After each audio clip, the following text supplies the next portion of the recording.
Irmãos, vamos abrir as nossas Bíblias no livro de Romanos. Romanos, capítulo de número 8. E nós vamos ler juntos 2 versos. Romanos, capítulo 8. Nós vamos ler os versos 14 e 15. Romanos 8, 14 e 15.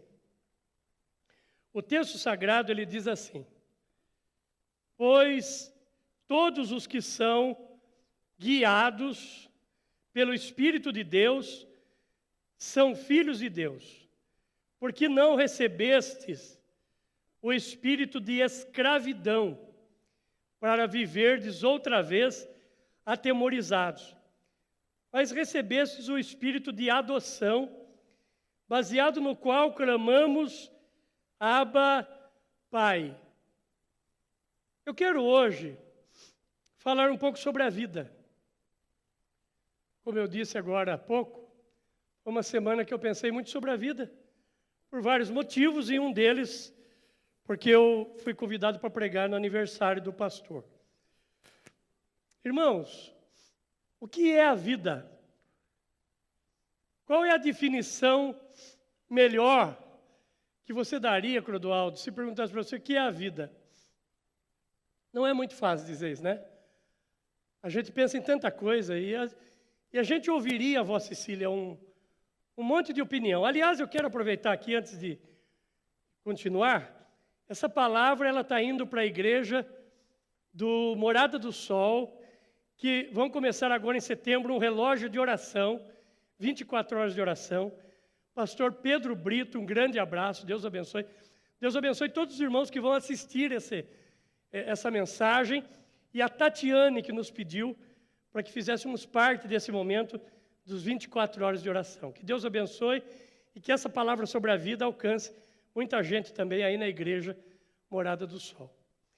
Uma vez perguntaram para John Lennon o que é a vida, velho. John Lennon diz assim: vida é aquilo que acontece enquanto fazemos planos para o futuro. Interessante, né? É uma forma interessante de pensar sobre a vida. Você vai encontrar muitas outras pessoas falando sobre vida. E você vai encontrar pastores, eu, por exemplo, uso muito uma frase que não é minha, mas desde que eu ouvi esse homem pela primeira vez, há muitos anos atrás, o conceito dele sobre vida e sobre propósito me arrastou.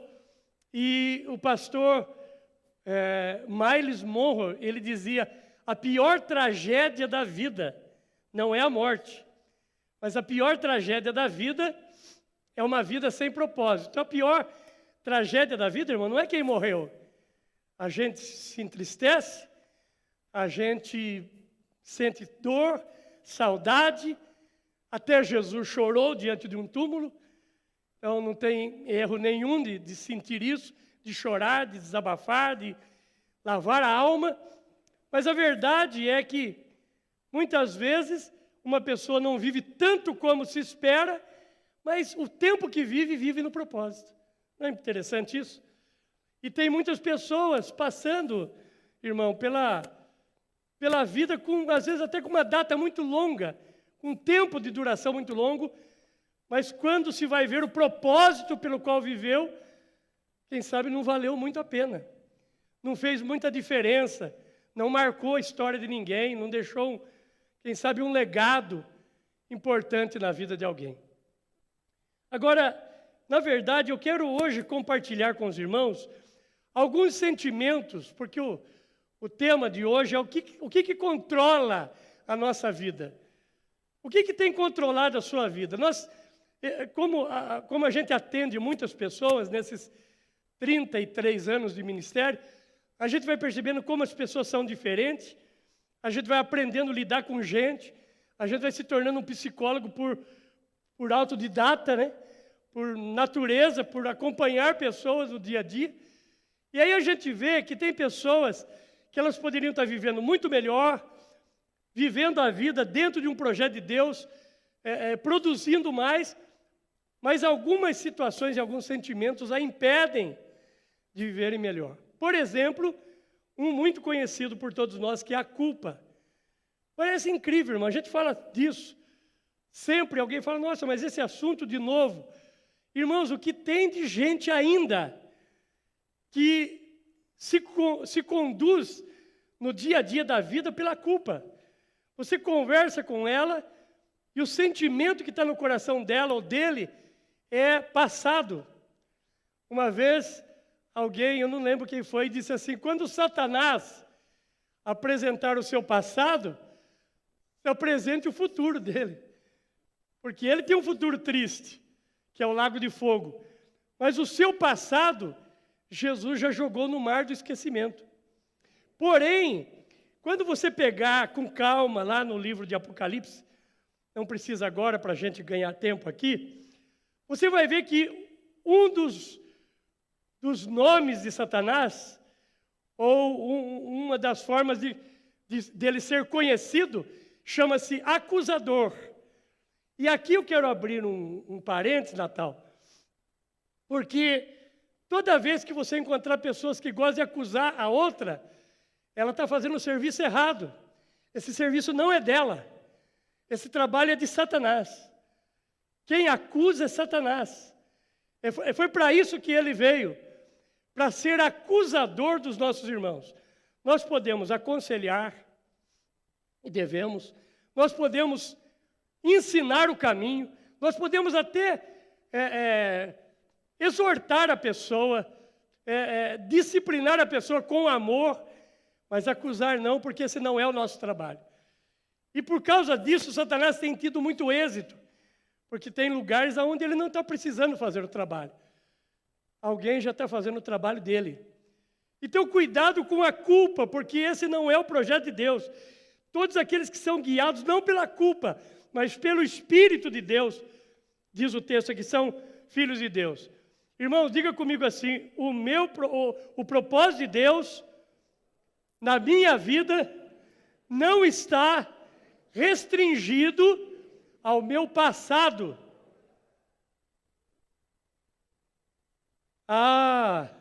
Eu gostaria de pregar como o pastor prega, como a liderança prega, eu gostaria de ser um diácono, diaconisa, gostaria de cantar como a Ana Esther, como a liderança cantou aí, mas eu tenho um passado. O nosso passado não está restringido, o propósito de Deus não está restringido ao nosso passado. Deus não está olhando para nós para dizer, eu até queria usar você, Luiz Branco. Cabelo lindo, o meu vai chegar desse jeito ainda aí, ó. Olha o cabelo do irmão Luiz, ele é branco mesmo, né? Luiz Branco no nome e branco no cabelo. Eu queria ser igual ao Luiz Branco, mas eu não posso porque tem um passado. Acabou, irmão, não tem passado. Nova criatura, nova vida. Escute isso, preste atenção no que eu vou dizer agora. Pode procurar, pode pesquisar no Evangelho, nos 4. Em nenhum dos Evangelhos existe algum momento em que Jesus fala do passado de alguém. Ele pega pessoas que viveram situações terríveis, como Maria Madalena, como Zaqueu, que roubava impostos, e leva a pessoa a uma nova vida. Ele não aponta o dedo e diz assim, eu entrei na sua casa, mas você foi ruim, hein? Você fez coisa... Não. Jesus nunca falou do passado.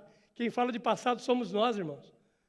Então, a vida que poderia ser muito melhor, ela deixa de ser, às vezes, porque nós estamos restringindo, nós mesmos estamos prejudicando, Rafael, o nosso passado, olhando para o nosso passado. Eu poderia pegar aqui números, mas eu quero lembrar de alguns. Por exemplo, Moisés. Moisés foi um assassino, irmão. Moisés matou um egípcio. E olha o que Deus fez, como Deus usou Moisés. Gideão foi um covarde, mas Deus veio até ele. E ainda conversando com ele, o anjo, ele disse, você diz que eu sou valente, sou nada, eu estou escondido aqui para malhar o trigo, porque senão vão roubar de mim. Olha para Paulo, Paulo foi um perseguidor. Irmãos, quando Estevão morreu apedrejado, a Bíblia diz que as roupas de Estevão foram colocadas aos pés de Saulo. perseguidor da igreja. O negócio dele era entrar numa igreja como essa e bater na gente, com a cinta, com vara, com cajado, nos prender, porque esse era o projeto dele para a igreja. E olha quem é Paulo, ó. Escreveu o maior número de livros do Novo Testamento. Você pega Maria Madalena, irmãos, prostituta, mas teve o privilégio de ver a ressurreição de Jesus, de estar lá na cruz no dia que ele estava morrendo e preparado para ir ao céu. Então, dá uma olhada comigo, por gentileza, no Salmo de número 32. Agora, para a gente sair desse assunto aqui para outro, quando você se sente culpado, está aqui um segredo. Pega Salmo, capítulo 32, eu não vou ler todo ele, porque ele é muito longo. Mas do verso de número 3 em diante, Salmo 32, verso 3 diz assim: enquanto calei, os meus pecados envelheceram os meus ossos, pelos meus constantes gemidos todo dia. O pecado dói, irmão. Homem e mulher que tem vida com Deus, irmão Milton, irmão Lívia. Quando peca, dói. O pecado dói. Porque a tua mão pesava sobre mim. Aliás, no passado teve gente que dizia assim, Deus pesa a mão. Tem gente que dizia, não, não pesa. Bom, esse texto diz que pesa, né? A tua mão pesava sobre mim dia e noite, e o meu vigor se tornou em sequidão de estio. Agora, o segredo, verso 5. Confessei-te o meu pecado, e a minha iniquidade não mais ocultei. E disse, confessarei ao Senhor as minhas transgressões, e tu perdoastes a iniquidade do meu pecado. Existe solução para o passado. Confessar e mudar de vida. Aqui está como se libertar do sentimento de culpa. Outra situação que eu quero compartilhar aqui, para a gente poder ter o tempo de falar sobre vários, que tem controlado a vida de muitas pessoas, é o rancor, a mágoa, gente com raiva, gente amargurada. Irmão, gente irada, gente amargurada, é ruim de conversar, não é? Você vai conversar, irmão, se encontra com ela lá na cidade, o coração está amargo. Elas são amargas, porque tem amargura e raiva, ressentimento que não foi tirado, limpado, excluído. Irmãos, escute bem, a mágoa, a raiva, o rancor que dirige a vida das pessoas, ela faz duas coisinhas assim. Uma delas, algumas pessoas com raiva, com mágoa, com ira, elas se calam. Você conhece alguém assim? Você tenta conversar, ela não conversa. Ela chega, ela vai para o quarto dela. Você tenta tirar alguma coisa, ela foge, ela se cala. Ela fica remoendo aquilo sozinha. Aquilo vai triturando a sua alma. Tem outros que fazem exatamente o contrário. Por causa da ira, da mágoa e do rancor, explodem. E ai de quem estiver perto. Chuta cachorro, quebra o vidro, dá soco na parede. Aliás, não vou nem perguntar, porque acho que alguns de nós já fizemos isso um dia. Quebra até a mão. Por causa da raiva, da ira, do rancor. Só que tudo isso não machuca o outro que você está com raiva. Machuca você. A sua vida é que está sendo prejudicada. A mágoa está fazendo isso com você. Pega o livro de Jó, por gentileza. Jó, capítulo 5, e o verso de número 2. Dá uma olhadinha nesse texto. Jó 5:2 diz assim: porque a ira do louco o destrói, e o zelo do tolo o mata.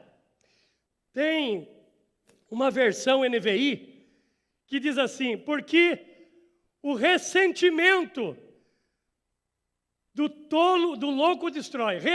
sentimento no lugar da ira, que é praticamente o mesmo sentimento. E diz, não o zelo, mas a inveja do tolo mata. Aqui tem a palavra ira, e tem a palavra inveja, e tem a palavra sentimento, em versões diferentes. Querido, querida, irmão, irmã, escute lá na galeria. O que é ressentimento, André? Ressentimento é sentir de novo. Ressentir. Algo que já passou, já foi. Irmãos, eu faço vários casamentos esses dias, mesmo com tudo parado, nós fizemos vários casamentos. Em chácara, só às vezes no cartório. E eu falo muito isso. Cuidado com as palavras que saem da boca do marido, da esposa, na hora da ira, do rancor, da mágoa, do ressentimento. Porque isso vai matar alguém.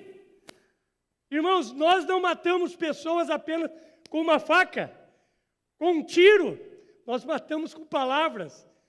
Aliás, uma das coisas, Eliana, que eu escuto às vezes aqui, e que me entristece muito, pastora Gisele, é gente dizendo assim, tal, daí eu pergunto, e fulano? A pessoa diz para mim assim, para mim ele está morto.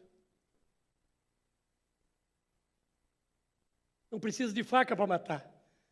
Não precisa de revólver. Mata-se pelo rancor. Mata-se pela ira. Quando a vida é controlada por esse sentimento. Outro sentimento que a Bíblia nos exorta a tomar cuidado com ele é o materialismo. Irmãos, nunca na história que nós conhecemos, pelo menos da nossa geração, as pessoas tiveram tanta vontade de adquirir. Irmãos, o adquirir não há pecado. Aliás, escute o que eu vou dizer agora, já falei algumas vezes, mas vou repetir hoje aqui. Quanto menos o seu coração estiver no dinheiro, mais dinheiro você terá. Guarde isso, está gravado, para um dia você confirmar se eu estou falando verdade ou não. Porque o problema do dinheiro é o coração. Enquanto ele está no bolso, no banco, na caderneta de poupança, na aplicação, ou em algum outro lugar que você está investindo, ele é bênção na sua vida. Mas o dia que ele vai para o coração, ele te mata. E hoje, nós estamos vivendo um problema sério que a gente compra um carro e gosta mais do carro do que da esposa.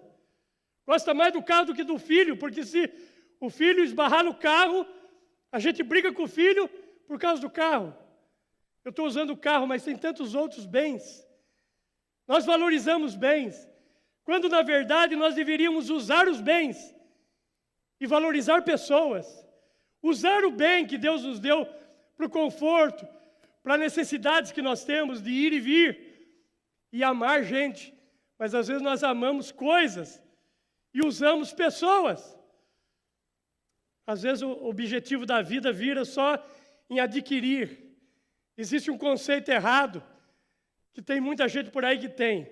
Se eu tiver mais, vou estar mais seguro, vou estar mais feliz, vou estar mais forte. Quanto mais eu tiver, melhor. E Jesus sempre nos orientou para a gente não colocar o coração lá. E Jesus não disse contra, porque ele disse assim, quando os teus tesouros crescerem, os teus bens crescerem, não coloque nele. Ou seja, pode crescer. O problema é colocar o coração. Quando as pessoas pensam assim, se eu tiver mais, eu vou estar seguro. Lembra das Torres Gêmeas? 11 de setembro de 2001. Irmãos, as maiores empresas do mundo, as melhores, as mais fortes, tinham um escritório naquele lugar lá, Elias. Lá eles estavam representados. Tem um escritório no World Trade Center, acho que é essa a pronúncia, lá nas Torres Gêmeas de Nova York. E um dia, 2 aviões acabaram com tudo isso. Porque riqueza, irmão, dinheiro, se perde do dia para a noite. Eu estava comentando isso lá na Vila Bart, e eu não sei se vocês vão se lembrar, mas eu que sou mais antigo vou lembrar. Tinha um cara que vendia bilhete aqui na cidade há muitos anos. Pastor Anister, nós vamos lembrar nós dois, tá? E ele dizia assim: deita pobre, levanta ricos. Quem se lembra aí? Ah, viu? Tem mais velho igual eu aqui. Deita pobre, levanta ricos. Lembra, Soninha? Era legal, porque ele vendia bilhete de loteria. Então ele dizia assim: compra hoje, deita amanhã, você está rico. Mas às vezes, irmão, o que tem acontecido é o contrário. Tem muita gente deitando rico e acordando sem nada. E às vezes na cadeia. Está acompanhando aí pela televisão. Ou seja, esse sentimento de segurança. E aí, junto com o sentimento de querer adquirir, começa a vir um tédio, porque ele já tem. Irmãos, quando a gente vai fazer uma viagem, nós vamos fazer uma viagem para Israel, era para ser em julho, não deu certo, jogaram para dezembro, não deu certo, agora foi para fevereiro, mas a gente fica naquele, pensa, puxa, eu vou estar em Israel de novo, é gostoso, mas depois que chega lá, acabou. A espera é boa. Então a pessoa fala assim, vou trocar de carro. E ela fica naquele, aí trocou. Aí ela começa a pensar, agora eu preciso trocar para outro. Agora eu comprei uma casa, eu preciso comprar uma casa maior.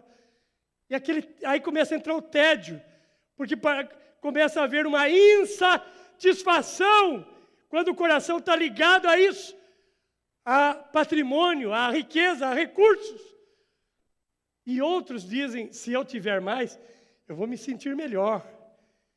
E isso não é dinheiro, isso é autoestima.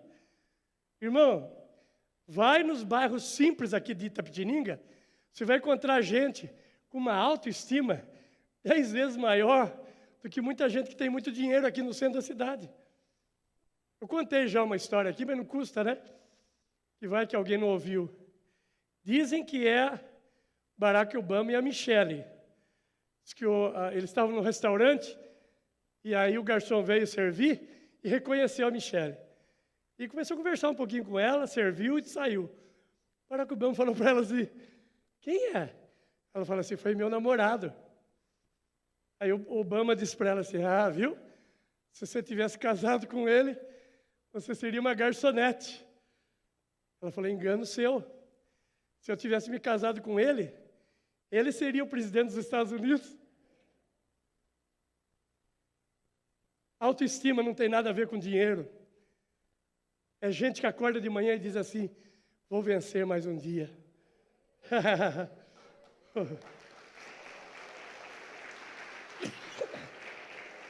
Aleluia!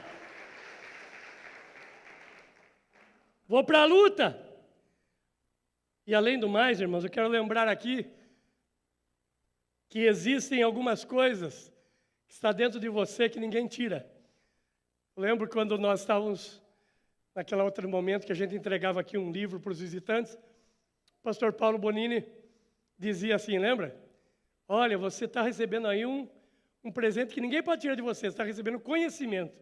Ninguém rouba o seu carro, rouba seu dinheiro, pode roubar qualquer coisa, mas conhecimento ninguém rouba. E tem algumas coisas que ninguém rouba, irmão, caráter ninguém rouba. O dom que você tem, eu vejo gente tocar assim, eu falo, meu Deus, como toca demais.